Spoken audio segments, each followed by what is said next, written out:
Muy buenas tardes. Buenas tardes. Empezamos hoy pues el encuentro virtual en la clase de legislación del Sistema General de Seguridad Social en Salud en Colombia y vamos a hablar sobre el tema de afiliación al sistema de salud. Eh, Queda claro pues que se graba el encuentro para evidencia del mismo, para el cumplimiento de la asignatura y para que pueda ser revisado posteriormente. Entonces vamos a empezar.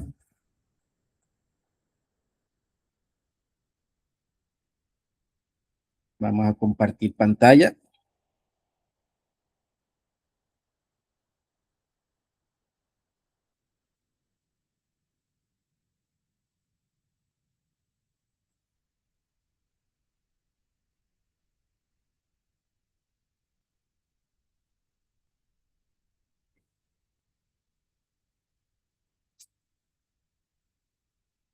Bueno, vamos a buscar la presentación. Vamos a presentar. Bueno, el Sistema General de Seguridad Social en Salud en Colombia.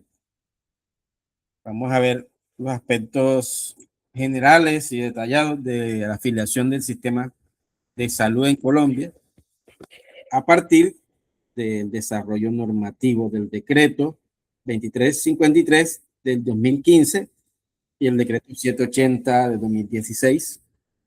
Sabemos pues que hay unos antecedentes, unos principios de la ley misma y vamos a detallar sobre cómo se da este proceso de afiliación. Bueno, la salud no se convirtió sino en un derecho fundamental en el marco de los derechos humanos. Todos tenemos derecho a la salud, a que sea garantizada por el Estado. Y de hecho, pues representa una de las políticas sociales más significativas a nivel de América Latina y del mundo, ¿verdad? Entonces, hemos logrado, a pesar de las vicisitudes del sistema de salud, pues también tiene sus cosas buenas. El crecimiento de al menos al 30% desde 1990, acuérdense que la ley 100 se rige a partir de 1993, la Constitución Política de Colombia a partir de 1991. Bueno, se presentaron unos cambios a nivel social, económico, político, que propició pues que todas estas políticas en salud se implementaran desde esa época. Y bueno, a decir verdad, hay cosas que el sistema de salud, a pesar de todo lo que ha pasado en temas de prestación, en temas de universalidad, temas de calidad que se pueden reevaluar, ¿cierto? En cierto modo sí se ha avanzado, dados los mecanismos de asistencialidad, dadas pues la oportunidad en la atención. Antes pues no era así, antes el derecho a la salud no era un derecho, sino un privilegio, como quien dice. Hoy todo el mundo tiene la misma, en papel por lo menos, la misma oportunidad y al menos exigir la calidad de prestación de los servicios. Entonces, desde la implementación de la ley 100 de 1993, la afiliación fue de pronto uno de los principales compromisos de ese proceso estructural del sistema de salud.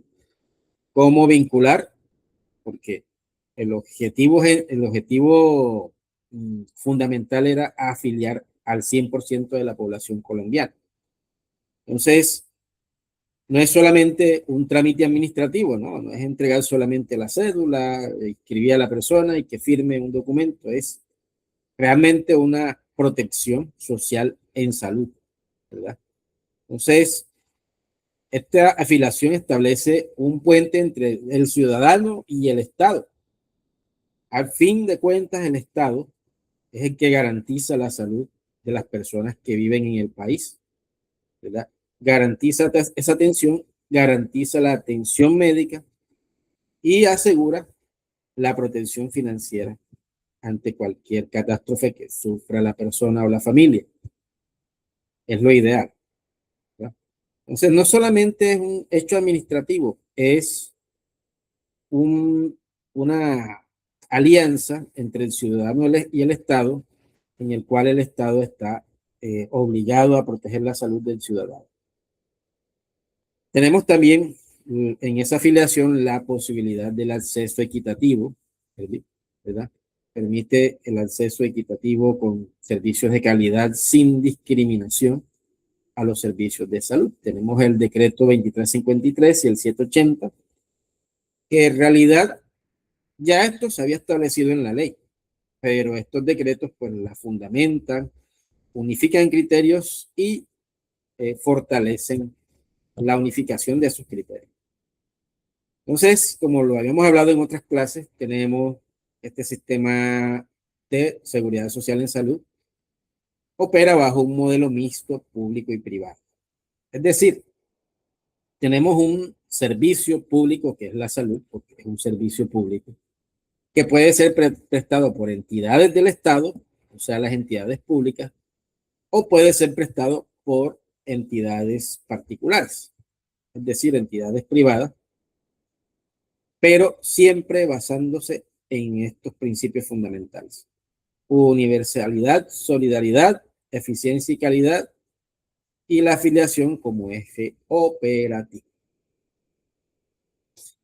Entonces, tenemos un servicio que puede ser prestado por entidades privadas, pero que a la vez están reguladas por el Estado también. Un servicio de tanta trascendencia, de tanta importancia como lo es la salud, debe tener su regulación. Y por tanto, se deben cumplir todos estos principios universales.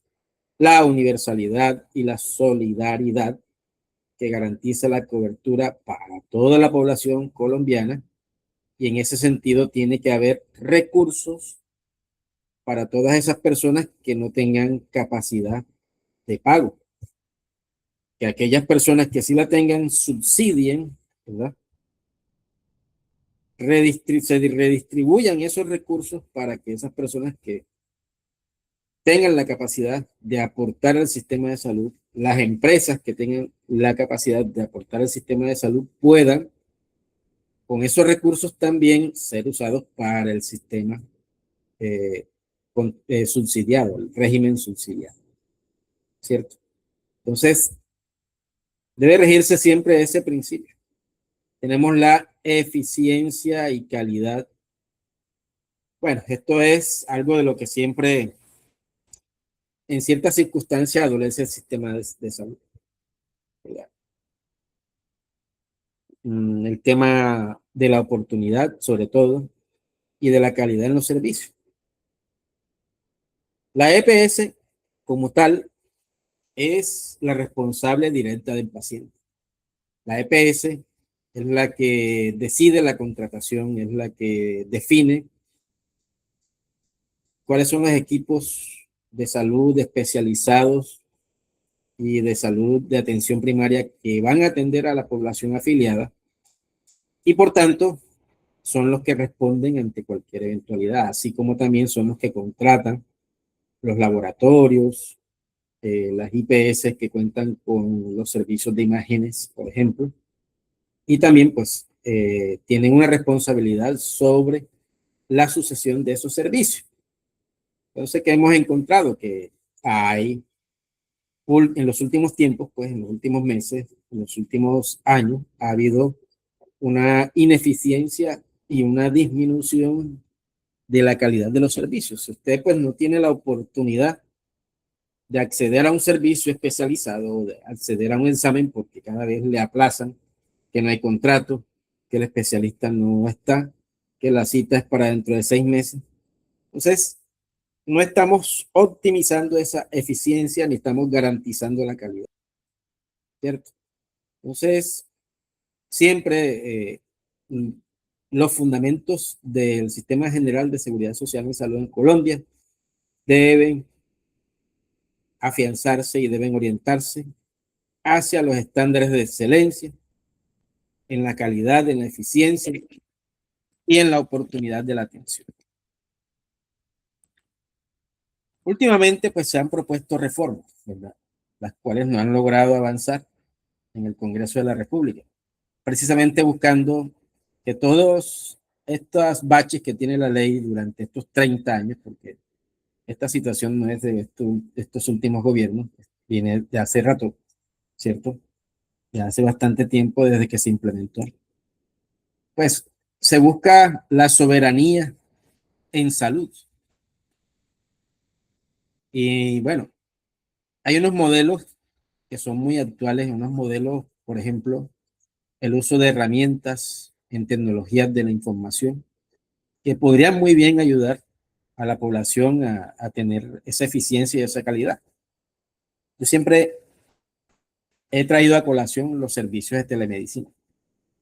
Cuando nosotros estuvimos en la pandemia, muchos de nosotros, muchos de los médicos, pues nos ofrecimos a atender a la población, a estar pendiente, alerta a los casos de la pandemia COVID-19. Y bueno, sucedió algo con lo que personalmente yo no estaba de acuerdo, la atención por vías electrónicas. Nos tocó atender pacientes por WhatsApp, por videollamada, por llamada de voz. Pero así pues, créanme que yo que tuve la oportunidad de atender varios pacientes así, pues se logró que la mayoría de los pacientes no se complicaran y no terminaran en una unidad de cuidado intensivo. Bueno, a partir de ahí, mi concepto, porque yo soy era de los que pensaba que el médico siempre tiene que revisar al paciente, siempre tiene que haber presencia del médico. Bueno, estos conceptos se pueden reevaluar, ¿verdad? El uso de la tecnología se puede reevaluar precisamente en atención a la eficiencia y la calidad. Y también, ¿por qué no?, la aplicación de estos servicios, de estos principios de universalidad y solidaridad, pero más que todo enfocado a esto. Por ejemplo, un servicio de telemedicina, ¿en qué consiste? La telemedicina es una herramienta en la cual se pueden atender pacientes que viven en poblaciones lejanas, aquellos señores que, por ejemplo, tienen enfermedades crónicas como hipertensos, diabéticos, coronarios, pacientes con enfermedad renal, que requieren pues de controles periódicos por especialistas para que su enfermedad crónica no sea grave, ¿verdad?, no se complique. Entonces, ¿qué pasa? Que con servicios como la telemedicina, que puede ser una herramienta fundamental en la atención de este tipo de pacientes, se ha visto, se ha visto por el especialista. ¿Y cómo se hace? Tenemos, por ejemplo, el especialista, un electrofisiólogo que necesita ver o que el paciente necesita ser visto por un electrofisiólogo que vive en Bogotá o en Medellín, pero que vive aquí en el sur del departamento de Sucre, por allá por la Mojana, en esas tierras rurales, en esas zonas rurales, perdón, y que bueno, mm, geográficamente se le imposibilita, tiene todas las barreras de la atención que usted quiera.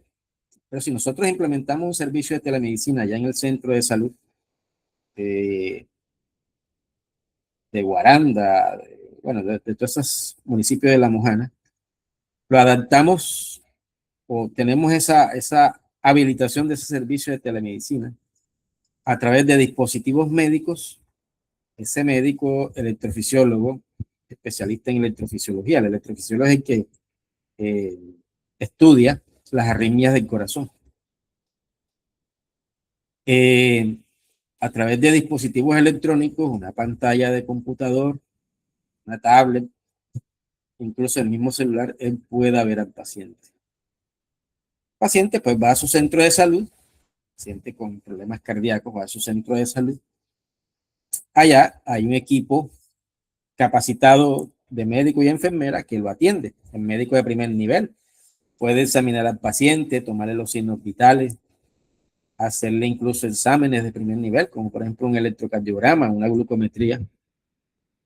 Lo revisa y toda esta información se la comunica al especialista que está del otro lado de la pantalla.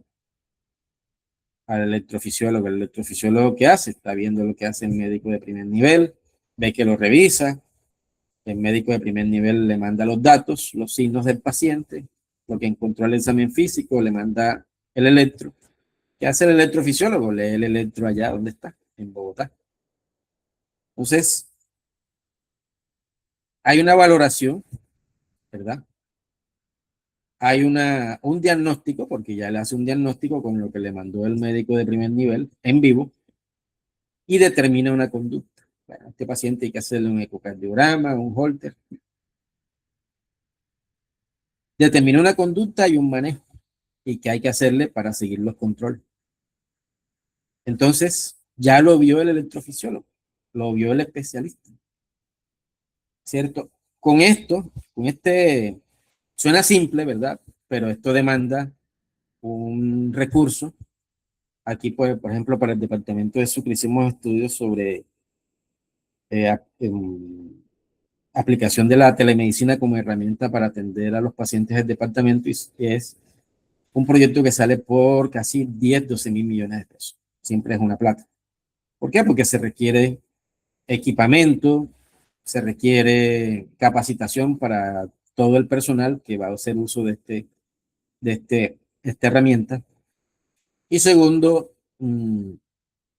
todo lo que tiene que ver con el uso del Internet. Tiene que ser un Internet que no se caiga, un Internet robusto, un Internet que no sea hackeable, ¿verdad? Entonces, todo eso es dinero, todo eso cuesta dinero. Puede que tengamos esa inversión, pero los réditos a mediano y largo plazo se ven. ¿Por qué? Porque así el paciente, primero el paciente, ¿verdad? Hay que pensar primero en el paciente. No tiene por qué viajar, no tiene por qué gastarse un recurso económico viajando, se vence la barrera geográfica, no tiene que gastarse un tiempo viajando, pagando hotel, pagando pasaje, ¿verdad? Todo lo que implica, pues, que el paciente se mueva, recibe la atención en su comunidad, ¿cierto? Y recibe, digamos, la valoración por el especialista y el tratamiento así. Entonces, eso por un lado. Por otro lado, administrativamente, se puede mejorar la oportunidad del servicio, oportunidad que tiene que ver con eficiencia, la oportunidad en la atención de ese paciente. ¿Cuánto hubiese esperado para esa cita por el electrofisiólogo? 6, 7 meses, 8 meses. Entonces, se agilizan, se optimizan el tiempo de consulta. Otra ventaja, no se gasta, no hay gastos administrativos de locativos, ¿verdad? Porque es un servicio que se hace vía virtual.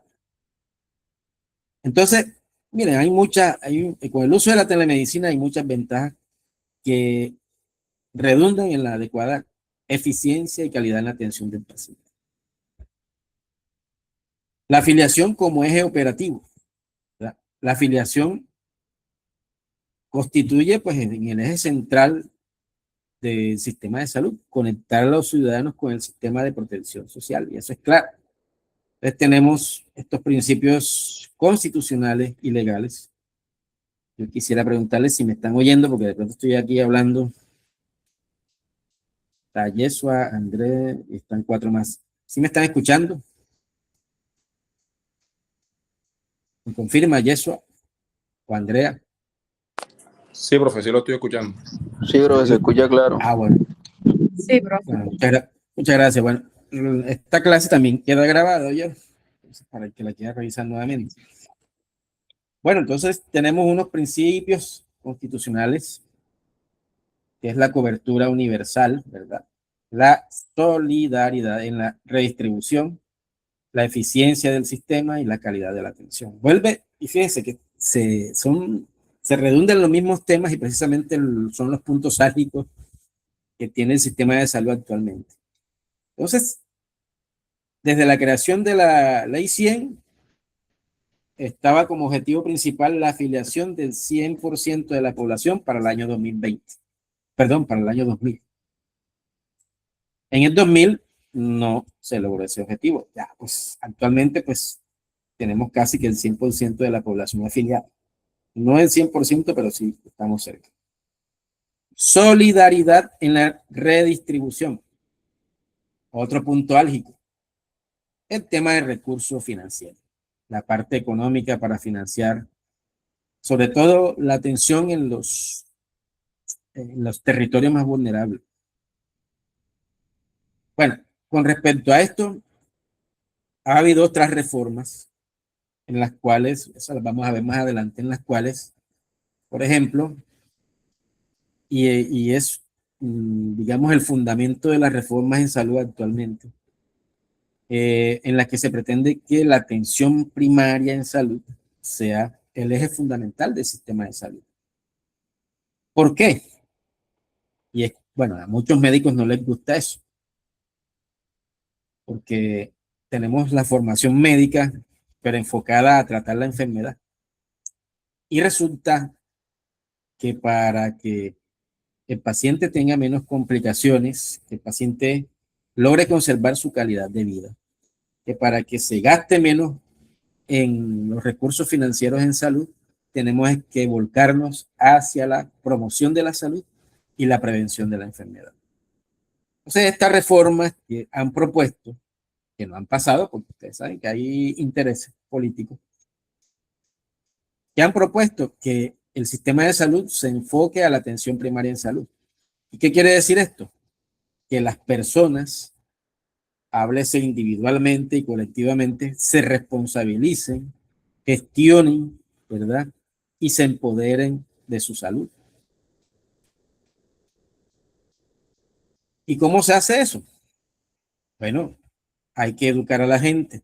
La mejor forma de hacer prevención y hacer promoción es educando a los pacientes, educando a la comunidad. Y eso también es con recursos, pero son menos recursos que cuando se utiliza un servicio de tercer y cuarto nivel. Un ejemplo, paciente que se infarta, por ejemplo. El infarto es una enfermedad de los vasos sanguíneos, del corazón, un infarto agudo al miocardio. El flujo de la sangre de las arterias coronarias, que son las arterias que irrigan el corazón, se pierde porque se taponan. Cuando uno nace, ¿verdad? Desde el día cero, usted, desde que empieza a alimentarse, empieza a acumular sustancias de desecho que pueden obstruir las arterias. Entonces, más o menos cuando usted tiene 55, 60, 65 años, que es la edad del infarto, si no tiene, si no ha tenido durante ese tiempo una vida saludable, es decir, no es sedentario, no fuma, controla su peso, controla la presión, controla el azúcar, si es diabético, hipertenso, pues reduce la posibilidad de sufrir de infarto. ¿Qué pasa cuando la persona sufre de infarto?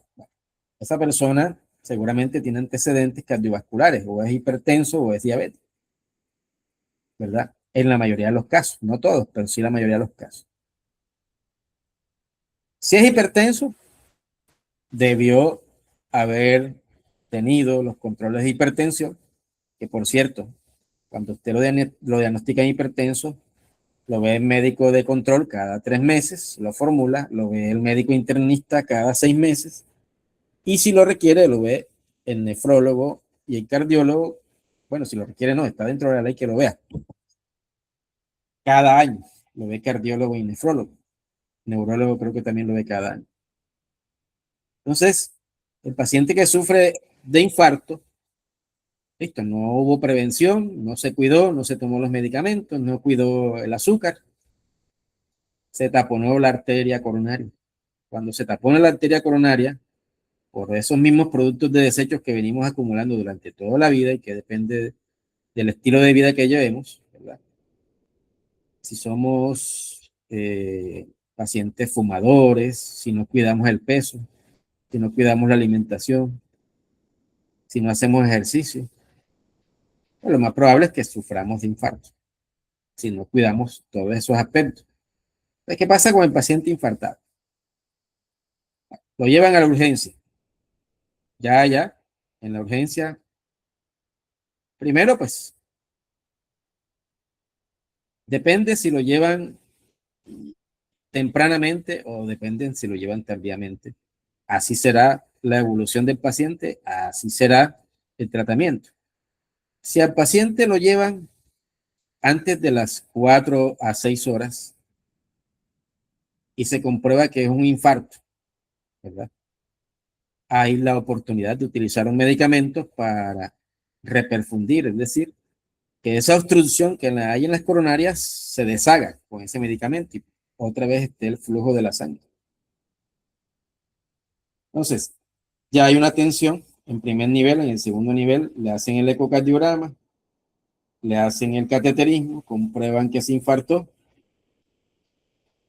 Nada más con el ecocardiograma y la tensión, en unidad de cuidado intensivo, la unidad de cuidado intensivo, la cama UCI vale casi 3 millones de pesos. Le hicieron el eco, 400 más.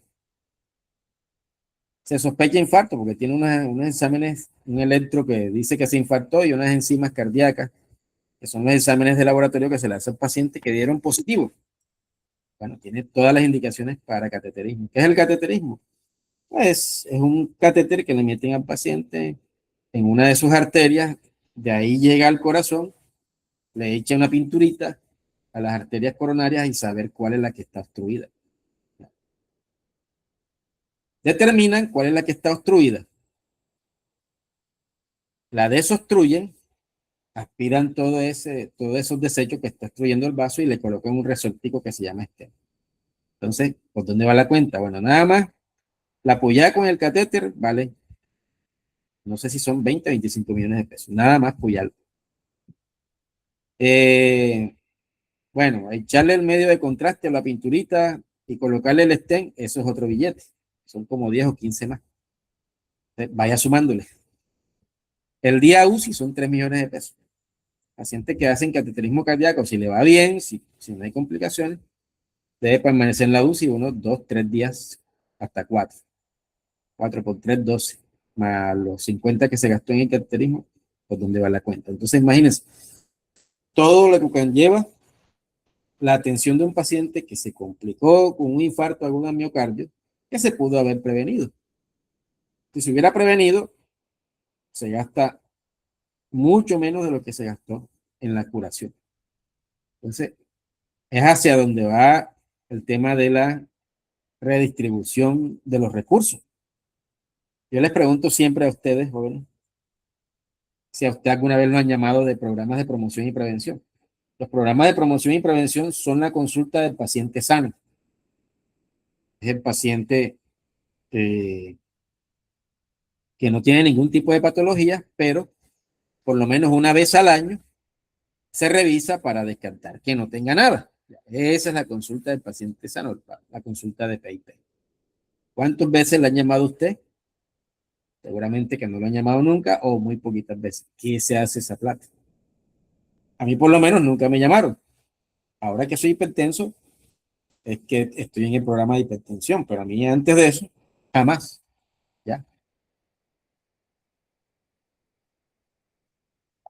Y descubro que soy hipertenso y ni siquiera yo me diagnostiqué, lo hizo mi esposa, que no es ni médico, es administradora de empresa, que siempre me veía que un ojo me lloraba, sin tener ganas de llorar, siempre lagrimeaba ese ojo. Y bueno, ¿a ti por qué te lagrimea ese ojo? No sé.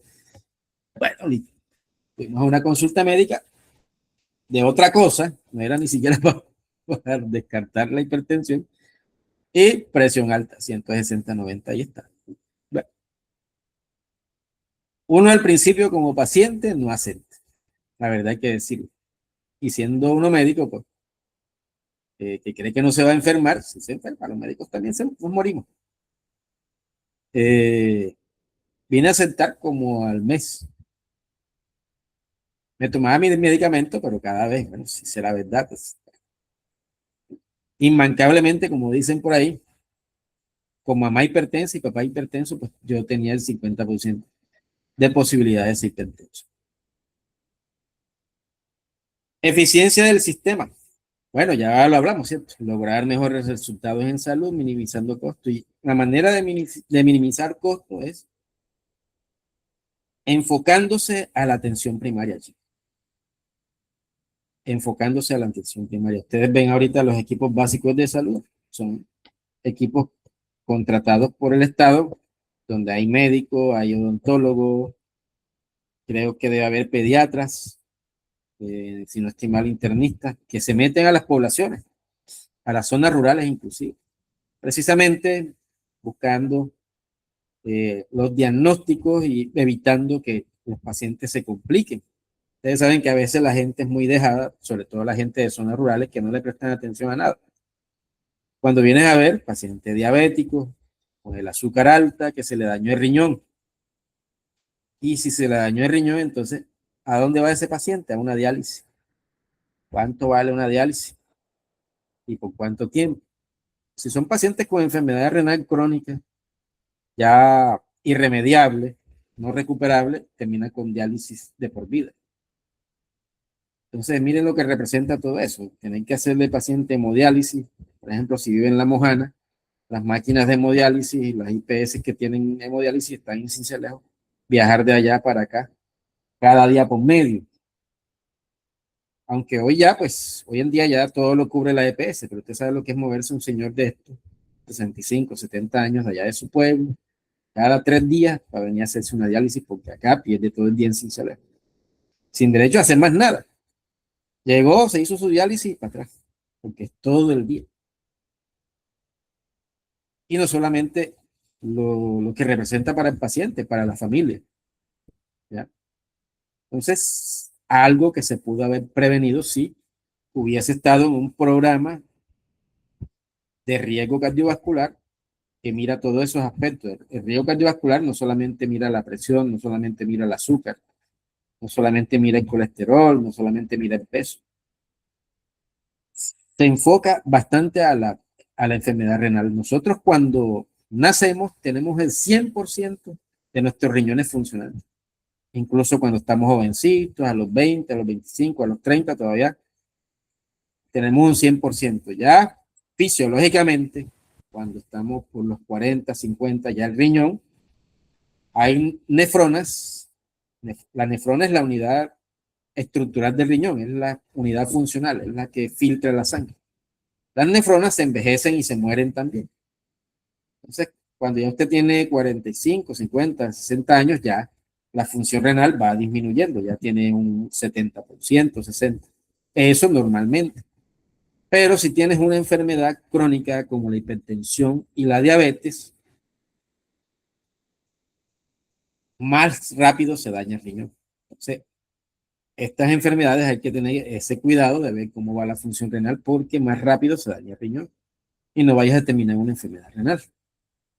Entonces, calidad en la atención. Bueno, ya lo hemos visto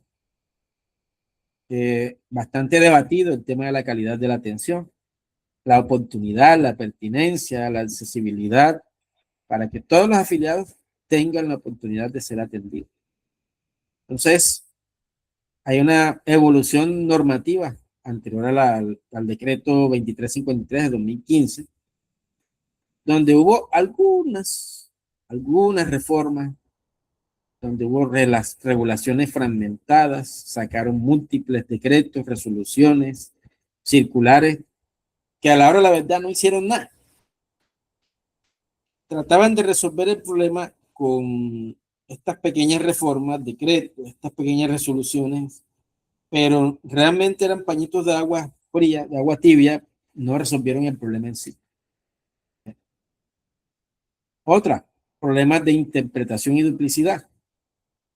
Como todo esto estaba por su lado, obviamente, cada quien interpretaba cada decreto, cada resolución por su lado, y cada quien resolvía los problemas como le pareciera porque no había una interpretación unificada.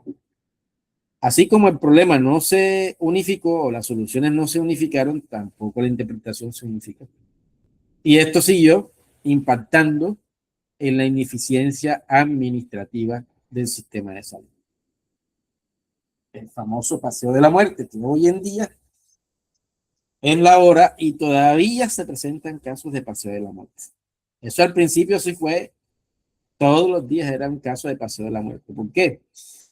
Porque uno, no estaban unificados el plan obligatorio de salud.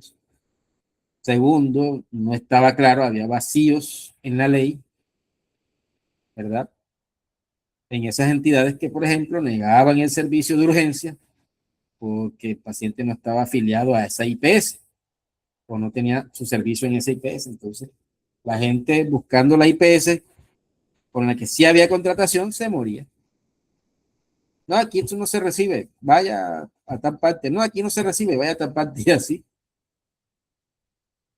fue el desastre con el tema del paseo de la muerte. El paciente en busca de la atención, donde sí tuviera la contratación, donde sí tuviera el acceso, se moría.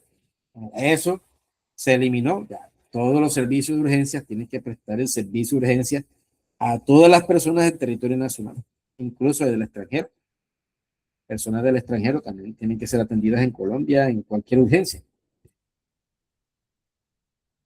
Antes era primero paga y después se atiende. Ahora es primero atiende y después verá cómo se paga. Entonces ahí se cumple el tema de la solidaridad y la universalidad. Sin embargo, en otros servicios, en otros tratamientos, pues todavía se tienen muchas falencias. Entonces, en esas disparidades de la norma hubo que plantear un marco normativo que uniera toda la problemática, ¿verdad? En temas de afiliación, siempre, ahora pues la vinculación formal del ciudadano a una EPS, ya sea contributiva o subsidiada, en la cual se garantizara la salud del paciente y la adquisición de derechos y obligaciones. Se permite la movilidad entre regímenes, ¿verdad? Bueno, ya si tú no perteneces al régimen contributivo porque dejaste de trabajar, pasas al subsidiado y viceversa. Entonces se eliminan esas barreras administrativas de cobertura. Si estás trabajando y te están descontando, pues tú estás en el régimen contributivo. Cuando dejas de trabajar, ¿cierto? Y duras un tiempo sin trabajar, porque se acabó el contrato y no te contrataron más, pues pasarías al régimen subsidiado. Reporte de novedades, ¿cierto? Bueno, ya hoy en día el sistema es más efectivo en cuanto a los informes de situaciones de los afiliados, ingresos, retiros, cambios del empleador, modificaciones con el grupo de familia y condiciones laborales. Ya pues hay un sistema nacional en el cual pues se puede reportar estas novedades. Sin embargo, pues quiero mencionar algo que hemos hablado en clase, que es el tema de este pelado que tenía hemofilia y que falleció, ¿cierto? Hubo un vacío ahí en la ley porque la mamá pues había solicitado el traslado a otra ciudad de los servicios porque iba a durar medio año por allá y resulta que no se fue, se quedó en el sitio de origen. Entonces, se suponía que como lo había solicitado formalmente la EPS, la EPS pasó los servicios a la ciudad donde había dicho, pero no se mudó. Entonces, Pelado no recibió el medicamento y sucedió lo que sucedió, ¿cierto? Trauma craneoencefálico leve, que complicó la situación, leve a moderado y terminó falleciendo. Entonces, eso es un vacío en la ley, ¿cierto? Bueno, yo supongo que habrá ya para este tipo de situaciones que se presentan, pues siempre surge una ley que es la que responde a esos vacíos del conocimiento en la ley. Ya, pues supongo que habrá alguna situación, alguna legislación que permita conocer qué se hace en los casos de que se solicita la movilidad, el traslado, perdón, el traslado de servicios, pero si ese traslado no se da y no es notificado, ¿qué se hace? Con el fin de no perjudicar al paciente. Porque es que vuelvo y lo digo, la ley está creada y todos estos marcos normativos y todas las reformas, todo lo que tiene que ver con ley, con trámites, se enfocan al paciente. La misma ley 100 está enfocada al paciente, ¿ya? A quien debe ser al paciente, pero si usted va a la realidad, a todo el mundo le importa todo menos al paciente. Y ese es el gran problema que hay con la ley. Decreto 780 de 2016 constituye el decreto único reglamentario del sector salud, consolidando la normatividad dispersa en un solo cuerpo jurídico. Bueno, esto fue el decreto que, bueno, su función principal fue consolidar, unificar todo lo que tenía que ver en la parte jurídica del sistema de salud, todas las regulaciones, todas las disposiciones, ¿verdad? Y ahí pues se encuentra toda esa compilación normativa que permite ver todos esos cambios y todas esas reformas que se hicieron para la época. Entonces, dentro de la definición de la afiliación, tenemos que es el acto formal de vinculación de una entidad promotora de salud, EPS, que otorga derechos y genera obligaciones para el afiliado. Esa es la definición de la afiliación. Entonces, tenemos los afiliados como tal, cuando ya se cristaliza la afiliación, tiene derechos y tiene deberes. Derechos del afiliado: acceso al plan básico o al plan de beneficios o al plan obligatorio, lo que se llamaba antes POS. Puede elegir su EPS, eso se ha respetado siempre. Continuidad de la atención médica. Por ejemplo, cuando el paciente se le acaba el contrato, ¿verdad? Y deja de la empresa de pagar, porque ya se acabó el contrato y el paciente también deja de pagar su porcentaje. Hay derecho a un mes después de la desafiliación, a un mes de urgencia, ¿ya? Mientras el paciente o el afiliado resuelve, o el ex afiliado resuelve la situación. Está cubierto un tiempo, un mes de urgencia para la situación que se pueda presentar. Protección financiera ante eventos de salud y la portabilidad nacional del servicio. O sea, te vas con tu EPS, ¿verdad? Si vas a otra ciudad durante 2, 3 días, es más, si tienes la oportunidad también de solicitar el traslado de los servicios si vas a trabajar en otra ciudad, en otro departamento. También hay obligaciones del afiliado. Aportes oportunos. Esto en cuanto al régimen contributivo. Bueno, el que es independiente, pues tiene la obligación de realizar los aportes. El que es empleado, el que es dependiente, tiene la obligación, más que todo la empresa, que es la que paga. Ella paga su 8% y el afiliado su 4%, se lo descuentan, ¿verdad? Mantener los datos actualizados. Bueno, esto fue lo que ocurrió con la señora. No actualizó la información, no dijo que ya no se iba. Y entonces ahí se presentó el problema de ese vacío jurídico, ese vacío en la legislación, ¿cierto? Entonces, redundó en la muerte del chico. Entonces, siempre el afiliado tiene que reportar qué es lo que está pasando con él, administrativamente hablando, ¿verdad? Cumplir con los procedimientos establecidos y hacer uso racional de servicio. Algo importante. Usted ve, por ejemplo, se puede ver en los servicios de urgencia. Generalmente en las clínicas de Sincelejo están casi siempre llenos. La urgencia de la Santa María, la urgencia de la Salud Social, la urgencia de la Concepción. Regularmente están a reventar los servicios, casi siempre. Y podemos ver la diferencia en épocas festivas, por ejemplo, ahora que se viene la Semana Santa. Jueves, viernes, sábado y domingo, santo, esos servicios vacíos. Ya llegan el lunes con la cetoacidosis diabética, con el azúcar alta, con la presión alta, después del dulce que se comieron y después del sancocho de carne salada que se comieron el domingo. De eso se trata, uso racional de los servicios. Ninguno se enferma en diciembre, ninguno se enferma en Semana Santa. Entonces, ¿qué tan racional es el uso de los servicios por parte de los usuarios? Ir a la urgencia por un cuadro de fiebre de un día o de 2 días, ¿verdad? O por el contrario, ir a la urgencia a las 3 de la mañana con un cuadro febril de 7 días, donde el tercer día debiste haber ido. Entonces, de eso se trata, de cumplir los procedimientos establecidos y hacer uso racional de los servicios, no abusar de los servicios. Entonces, tenemos afiliados cotizantes, que son los contribuyentes, son aquellos trabajadores o empleados, ¿cierto?, dependientes de una empresa, o aquellos independientes que generan un recurso, generan unos ingresos de los cuales deben pagar como cotizantes o contribuyentes al régimen contributivo. Entonces incluye empleados formales, contratistas, pensionados, que contribuyen de manera económica al régimen contributivo. Régimen subsidiado. Personas sin capacidad de pago afiliadas al régimen subsidiado. Y el Estado, pues, hace una redistribución de los recursos y financia todo lo que se gasta el afiliado al régimen subsidiado. Deben ser identificados a través del SICBEN.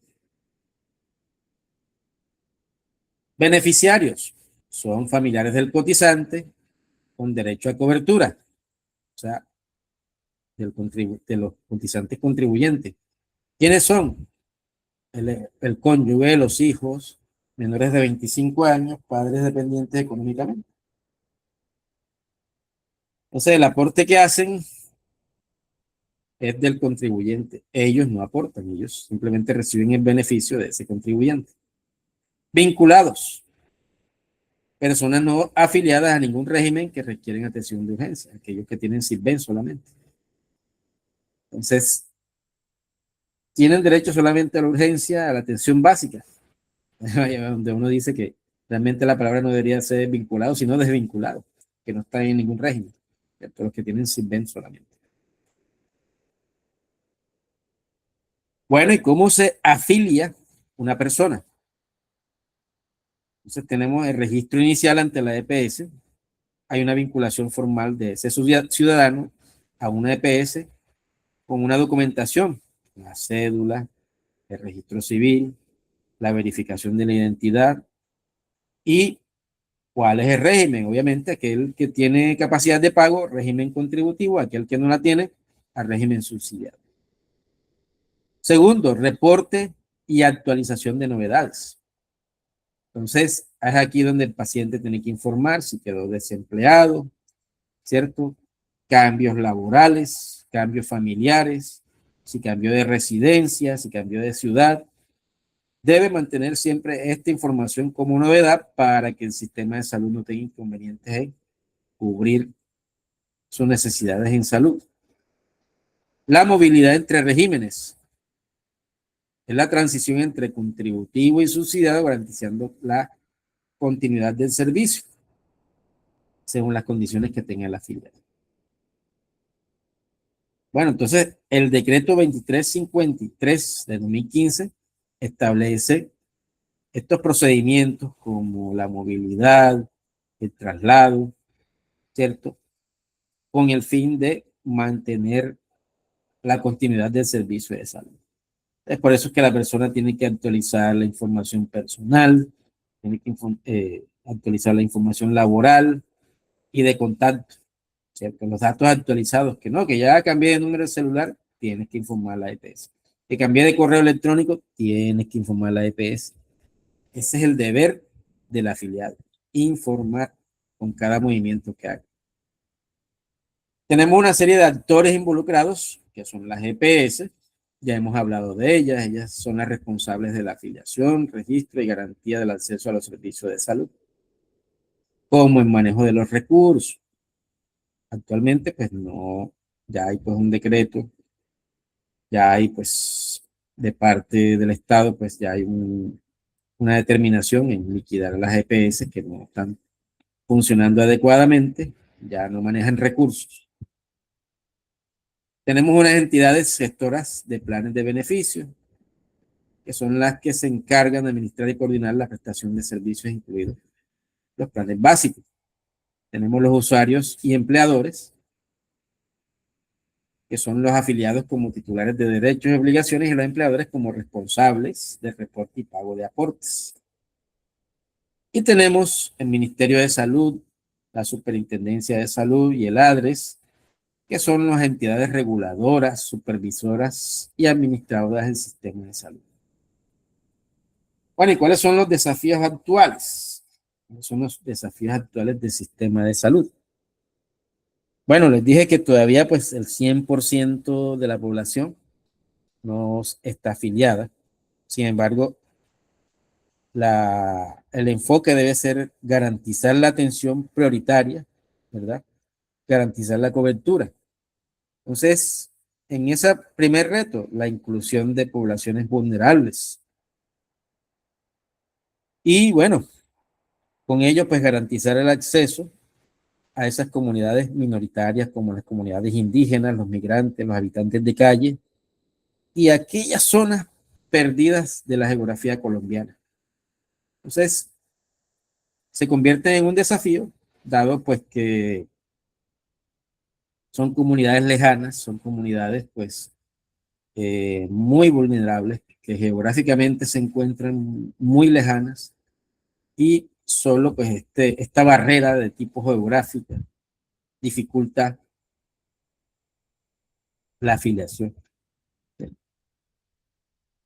Tenemos la población migrante, tenemos una población, por ejemplo, una población migrante venezolana, que estaba llegando casi a los 2 millones de venezolanos en Colombia. Esa población hay que afiliarla. ¿Por qué? Pues para garantizar el derecho a la salud, es un derecho humano. Y segundo, pues prevenir en este tipo de población, pues que sucedan complicaciones de enfermedades crónicas, complicaciones de enfermedades transmisibles, ¿ya? Entonces, por eso se hace necesario atender la población que vive en nuestro territorio, que no es de nuestro territorio, pues hay que atenderla.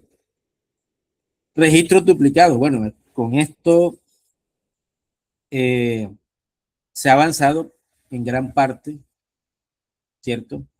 Esto se presentaba mucho al inicio, con los famosos carnets. No, que yo tengo carnet de Mutual Ser, no, que yo tengo carnet de Ecosalud. Esto se prestaba para muchas inconsistencias. Les comento un caso que me pasó trabajando yo en una UCI. Eso hace rato ya. Hace como 10 años. Hospital de Corozal, la UCI del Hospital de Corozal, hace más de 10 años. Año 2010, sí. Hace más de, ya para 16 años. Un pacientico con infección por VIH, que llegó con una neumonía, venía con un carnet, me acuerdo yo, de Cosalud. Bueno, se registró cédula, como venía tan mal, pues se ingresó a UCI y se ingresó a UCI de manera inmediata, se le hizo un tratamiento y falleció. Estaba muy sentido. Muy sentido. Bueno, se hizo el acta de defunción, toda la papelería. Y a la hora de entregar el documento, los familiares me salen que la persona o la identificación de la persona que trajeron no era la del muerto, era la del hermano. Se entregaron un carnet y una cédula que pertenecía al hermano del que falleció. Entonces, legalmente, falleció el hermano que estaba vivo y está vivo el que había fallecido. Bueno, buscaron las maneras de que uno cambiara el documento y yo consulté con el intensivista y obviamente pues que uno confía en lo que el paciente o la familia te dicen. Ellos llegaron con una documentación que era de otra persona, la suplantaron creyendo que iban a engañar el sistema y los perjudicados, ¿quiénes son? El que entregó la cédula y el carnet que aparecía como fallecido. Bueno, ¿en qué terminaría eso? No me llamaron más nunca, no supe más nada, pero fíjense el gran problema que se le ocasionó a la persona que hizo el fraude, que entregó los documentos para que el hermano se hiciera pasar por él. Entonces, esos controles duplicados, de que la persona tiene que tener el carnet y que si no lo tiene el carnet, entonces ya eso se eliminó con la identificación a nivel nacional. Ya a usted le piden, oye, es el documento nada más, le piden es la cédula. Y así, miles de cosas, miles de situaciones por eso mismos duplicados, porque se suponía que el carnet era intransferible, pero la persona lo prestaba para que otra fuera atendida y así. Eso se presentó al principio, hace 16 años, 20 años.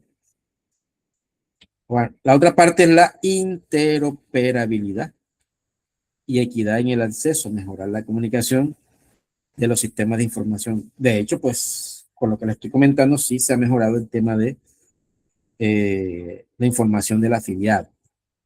Eso está bastante adelantado. Bueno, ¿cuáles son las perspectivas? Ojalá pues, se pueda dar una reforma que permita que el financiamiento del sistema de salud se mantenga en el tiempo, que se utilicen los dineros realmente para la salud de la gente, ¿verdad? Para ello hay que consolidar todos esos mecanismos de control para que se cumpla la ley. La innovación tecnológica es importante. Sistemas digitales que agilicen los procesos, reporten novedades. Y no solo para el tema administrativo, para el tema de la atención, como les comentaba, la parte del uso de la telemedicina, importantísimo. Participación comunitaria. Si nosotros exigimos que las entidades sean transparentes, nosotros tenemos que ser transparentes, ¿verdad? No engañar al sistema. Miren lo que le pasó a ese que le comenté de la UCI por engañar al sistema. Entonces, si nosotros exigimos honestidad, supervisión y control de recursos, el cumplimiento de la norma, pues nosotros tenemos que también ponernos a tono con la transparencia y la responsabilidad. Y por último, la sostenibilidad financiera, asegurar que la plata esté para cuando se necesite. Garantizar que los recursos estén lo suficientes para mantener la cobertura y la calidad del servicio de salud. Entonces, esto es lo que hoy les quería mostrar en temas de afiliación, los derechos y deberes. Aquí ustedes tienen en la plataforma, estamos en la semana 7. Por favor, diligencien la asistencia. Diligencienla. En 15 minutos la cierro. Y bueno, aquí tienen la presentación que les acabo de hacer y un documento, que siempre es el documento que les comparto en temas de afiliación. Bueno, no sé si hay alguna pregunta, algún aporte a este tema importantísimo de afiliación.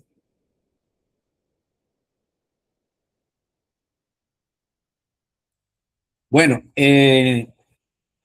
durante la semana, pues vamos, ya ustedes saben, voy a compartirles de nuevo. Compartir de nuevo. Tenemos para estas semanas 7, 8 y 9 la mesa de debate avanzada. ¿Qué es la mesa de debate avanzada? Bueno, para la próxima semana, semana 8, debemos presentar de manera verbal, ahora si usted quiere hacerlo con ayudas, está bien también, el proyecto de investigación que ustedes presentaron en el primer corte. Vamos a hablar sobre el proyecto, cualquiera de ustedes puede presentarlo, yo lo voy a escoger.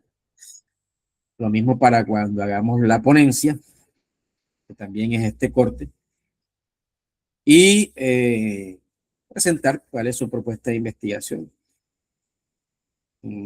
Hablar sobre las recomendaciones que les hice, sobre la propuesta de investigación que montaron allá en plataforma.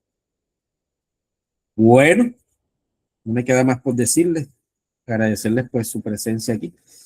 Ya pueden llenar la asistencia, por favor. Ahí la tienen en la plataforma.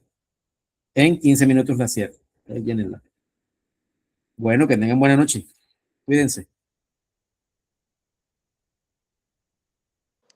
Igualmente, profe. Igualmente, profe.